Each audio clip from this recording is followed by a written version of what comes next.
जय श्री कृष्ण दोस्तों। अजा एकादशी व्रत कथा। भाद्रपद महीने में 2 एकादशी आती है। जन्माष्टमी के बाद पड़ने वाली एकादशी को अजा एकादशी कहते हैं। बता दें कि कहा जाता है भगवान विष्णु को एकादशी पर्व बहुत प्रिय है। साल में 24 एकादशी पड़ती है। भाद्रपद माह में इस साल अजा एकादशी आज के दिन यानी 29 अगस्त को मनाई जा रही है।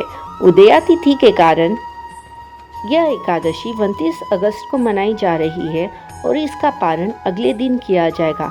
अगर आप भी व्रत रख रहे हैं तो यहाँ व्रत की कथा पढ़ सकते हैं।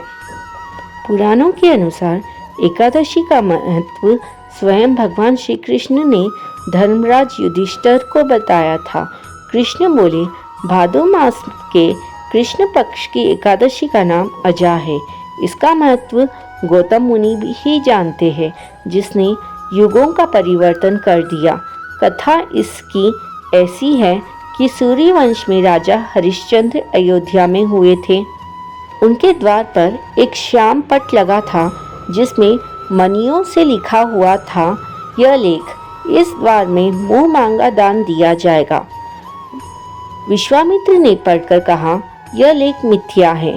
तब हरिश्चंद्र ने उत्तर दिया, परीक्षा कर लीजिए। तब ऋषि विश्वामित्र बोले, अपना राज्य मुझे दे दो। हरिश्चंद्र बोले, राज्य आपका है और क्या चाहिए।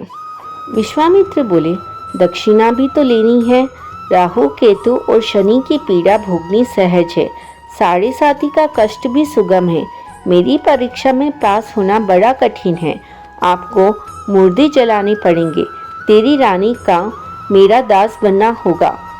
अगर इन अत्याचारों से आपको डर नहीं लगता तो जय गणेश करके हमारे साथ काशी चले। तब राजा ने धर्म का सत्कार किया और रानी दासी हो गई। राजा सेवक हो गए। पुत्र को नाग बनकर एक दिन ऋषि विश्वामित्र ने डस लिया। ऐसी परिस्थिति में भी राजा हरिश्चंद्र ने सती का त्याग न किया, लेकिन मन में शोक अग्नि भड़क रही थी।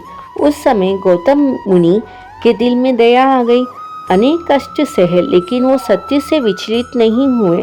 तब एक दिन उन्हें ऋषि गौतम मिले। उन्होंने गौतम ऋषि से इसका उपाय पूछा।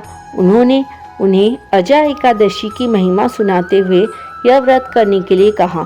उन्होंने कहा, समस्त संकट दूर हो जाएंगे। ऐसा कहकर मुनि अंतर्ध्यान हो गए। राजा हरिश्चंद्र ने अपनी सामर्थ्य अनुसार इस व्रत को किया, जिसके प्रभाव से उन्हें न केवल उनका खोया हुआ राज्य प्राप्त हुआ, बल्कि परिवार सहित सभी प्रकार के सुख भोगते हुए अंत में वह प्रभु के परम धाम को प्राप्त हुए। तब से उनके राज्य में सभी एकादशी का व्रत करते हैं। अजा एकादशी का व्रत पापों से मुक्ति दिलाने वाला है। पद्म पुराण में वर्णित अजा एकादशी की कथा के अनुसार इस कथा का पाठ करने से व्यक्ति को अश्वमेध यज्ञ के समान फल मिलता है। अजा एकादशी का व्रत रखने वालों को इस कथा का पाठ जरूर करना चाहिए, तभी व्रत को संपूर्ण फल प्राप्त होता है। जय श्री कृष्णा। राधे राधे।